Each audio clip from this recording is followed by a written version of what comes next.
തിരുവനന്തപുരം നഗരത്തിൽ ജലവിതരണം പുനരാരംഭിച്ചു. ഐരാണിമുട്ടം, ആറ്റുകാൽ എന്നിവിടങ്ങളിൽ വെള്ളമെത്തി. ഉച്ചയോടെ തലസ്ഥാനത്ത് എല്ലായിടത്തും വെള്ളമെത്തും. നഗരത്തിലെ വിദ്യാഭ്യാസ സ്ഥാപനങ്ങൾക്ക് ഇന്ന് അവധി. കേരള സർവകലാശാല ഇന്നത്തെ പരീക്ഷകൾ മാറ്റിവെച്ചു.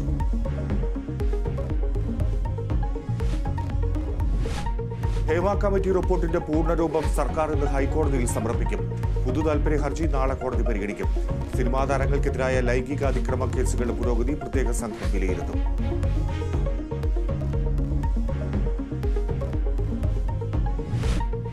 ഓണക്കാലത്തും ഖാദി മേഖലയോട് കടുത്ത അവഗണന. മിനിമം കൂലി പോലും ലഭ്യമാകുന്നില്ലെന്ന് തൊഴിലാളികൾ. 1.5 വർഷമായി സർക്കാർ ശമ്പളം അനുവദിക്കുന്നില്ല.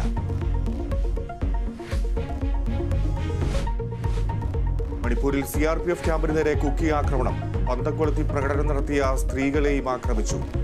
സംസ്ഥാനത്ത് സ്ഥിതിഗതികൾ അതീവ രൂക്ഷം. US ഓപ്പൺ പുരുഷ സിംഗിൾസ് ജാനിക് സിന്നറിന് നേരിട്ടുള്ള സെറ്റുകൾക്ക് അമേരിക്കയുടെ ടൈലർ ഫ്രിറ്റ്സിനെ തകർത്തു.